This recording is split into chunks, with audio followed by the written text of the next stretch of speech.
구독과 좋아요는 보다 좋은 영상을 만들 수 있는 원동력입니다.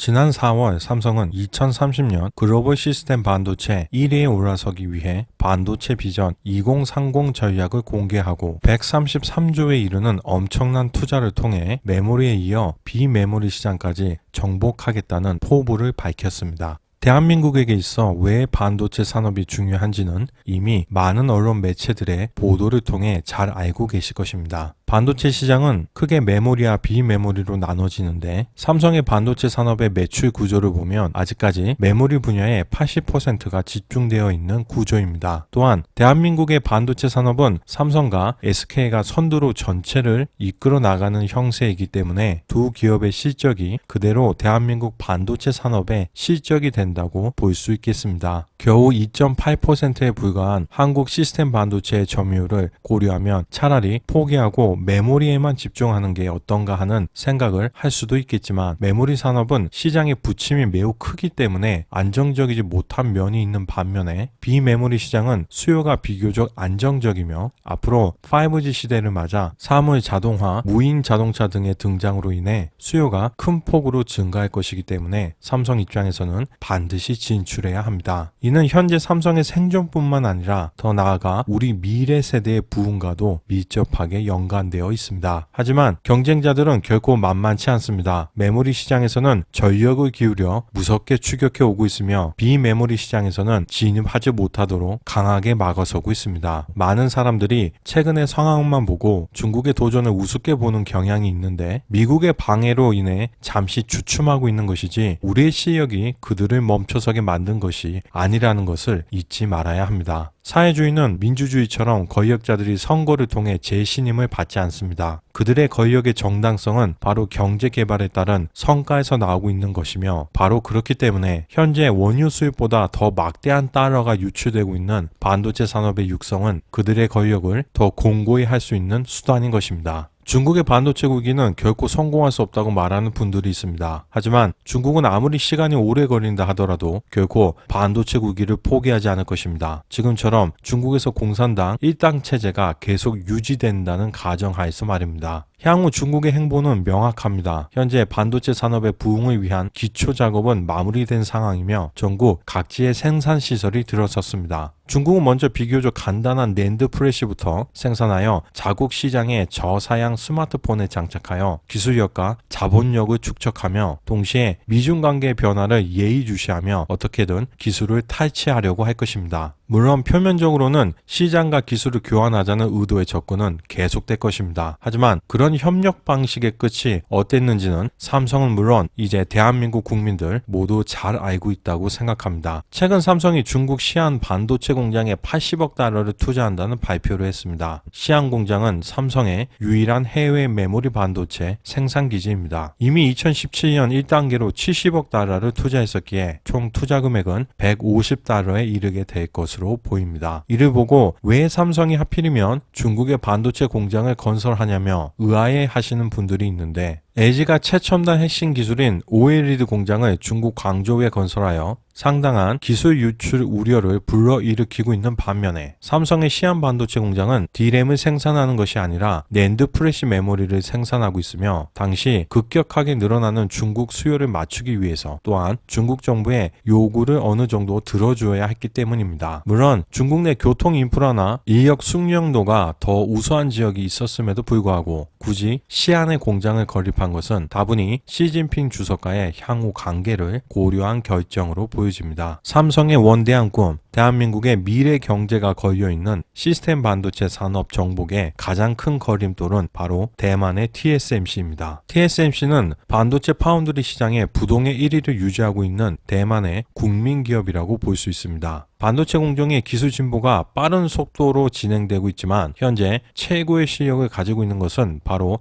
삼성과 TSMC입니다. 지난해까지만 해도 최신 기술인 7나노 미세 공정으로 양산이 가능했던 것은 오직 TSMC TSMC뿐이었지만 결국 올해 4월에 삼성도 7나노 공정에서 제품을 양산하는 데 성공했기 때문입니다. 또한 삼성전자의 7나노 공정엔 세계 최초로 극자외선 노광 기술이 도입되었는데 이는 불화 아르곤을 사용하는 TSMC보다 앞선 것으로 업계에서는 평가하고 있습니다. 즉 삼성과 TSMC 양자 간의 기술력은 현재 거의 대등한 수준 혹은 삼성이 미세하게 앞서 나가고 있다고 볼 수 있겠습니다. 하지만 문제는 삼성의 실력이 부족한 것이 아니라 해외 주요 IT 기업들, 즉 미국과 중국이 노골적으로 삼성의 성장을 두려워하기에 집중 견제를 하고 있다는 것입니다. 이는 최근 퀄컴의 사례만 봐도 명확하게 알 수 있습니다. 퀄컴은 플래그십 AP인 스냅드래곤 865는 TSMC에 생산 위탁을 했으며 삼성에게는 보급형만 위탁할 것이기 때문입니다. 주요한 원인은 삼성의 모바일 AP 엑시노스는 글로벌 3위 수준의 점유율을 확보하고 있기 때문에 AP 시장의 1위인 퀄컴 입장에서는 삼성에게 파운드리를 맡겼을 경우 자사의 최신 기술이 공개되는 것을 원하지 않기 때문입니다. 애플 역시 자체 설계한 아이폰 AP의 물량을 TSMC에 위탁하여 생산 중이며 화웨이의 자회사 하이실리콘 역시 마찬가지입니다. TSMC는 이를 바탕으로 7나노 공정 가동률이 꾸준히 올라가고 있으며 축적된 자본을 바탕으로 연구개발에 매진하고 있는 상황입니다. 올해 설비 투자액은 이미 150억 달러까지 늘어났으며 내년 역시 비슷한 수준의 투자를 집행할 계획인데 이를 통해 삼성전자와의 격차를 더 벌려 반도체 파운드리에서 독보적인 1위로 자리매김을 하겠다는 것으로 보여집니다. 이에 대해 시장은 이미 반응하고 있습니다. 최근 TSMC의 시가총액이 삼성전자 보통주 시가총액과 거의 비슷할 정도로 커진 것입니다. 주요한 원인은 이처럼 TSMC가 5G 시대를 맞아 파운드리 시장에서 시장 장악력을 크게 높이고 있기 때문입니다. 내년 상반기부터 화웨이의 차기 5G 통합칩 기린1000이 TSMC의 5나노 공정에서 생산될 것이라는 소문이 있습니다. 이제 삼성전자와 대한민국은 TSMC라는 강적을 만나 시스템 반도체 강국 한국이라는 목표를 포기해야만 하는 걸까요? 결국 미국과 중화반도체 연합이라는 두 막강한 상대를 뛰어넘지 못하고 여기에서 멈춰야만 하는 것일까요?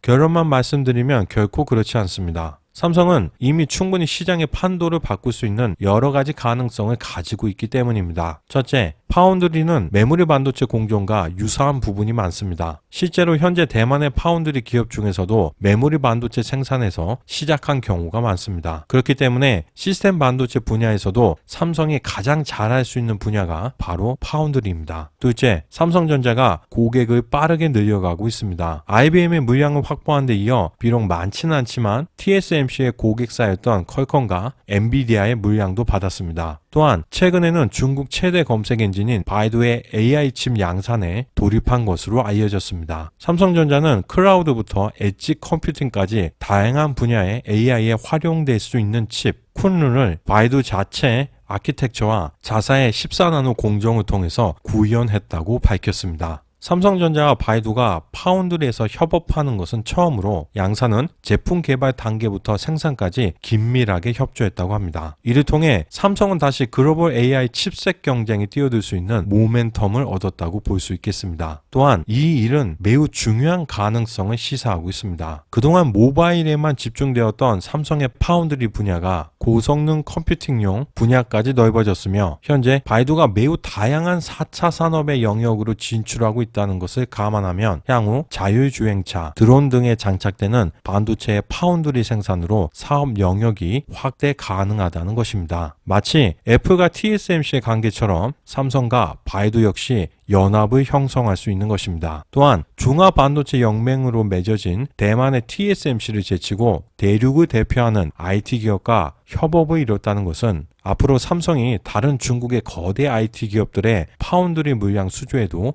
긍정적인 효과를 줄 것으로 예상됩니다. 셋째, 삼성의 독보적인 기술력입니다. 언론 보도에 따르면 삼성전자는 최근 3분기 실적 발표 후 진행된 컨퍼런스 콜을 통해서 7나노 EUV 공정은 안정적 수율을 기록하고 있어 예정대로 4분기에 고객을 신규 추가하여 공급을 확대할 예정이라고 밝혔습니다. 또한 기술 개발을 완료한 5나노부터 로드맵을 밝힌 3나노까지 초미세 공정에서의 기술 경쟁력을 꾸준히 유지할 계획이라고 합니다. 이는 TSMC와 치열하게 경쟁하는 가운데 미세 공정을 빠르게 고도화함으로써 기술 경쟁에서 앞서 나가려는 전략으로 볼 수 있겠습니다. 또한 삼성전자는 2021년부터 3나노급 반도체 양산에 들어간다는 계획을 세운 것으로 알려졌습니다. 비록 현재 삼성을 견제하는 미국과 중화연합의 막강한 IT 공룡들이 있지만 삼성은 그들과 경쟁하며 때로는 협력하며 충분히 대적해 싸워볼 만한 실력을 이미 가지고 있는 것입니다. 근시일 내 시스템 반도체 시장의 판도를 흔들 만한 일을 예상해 본다면 바로 과연 인텔이 CPU 생산을 외주화할 건지와 만약 한다면 과연 그들의 선택은 누구냐입니다. 이미 인텔의 추격자 AMD는 TSMC를 통해 7나노 공정에서 CPU를 생산하고 있는데 시장을 수성해야 하는 인텔은 아직도 14나노 공정에서 근근히 버티고 있기 때문입니다. 만약 TSMC가 인텔의 물량을 가져간다면 파운드리 1위를 굳히는 결과를 가져올 것이고 삼성이 받는다면 독보적인 2위 자리를 굳히는 것은 물론이고 현재 빠른 속도로 수요가 급증하고 있는 이미지 센서와 쌍두마차로 다시 한번 가열차게 TSMC를 추격할 수 있기 때문입니다. 부디 인텔이 AMD의 물량을 제조하고 있는 TSMC가 아닌 삼성을 협력사로 선택해 주길 바랍니다.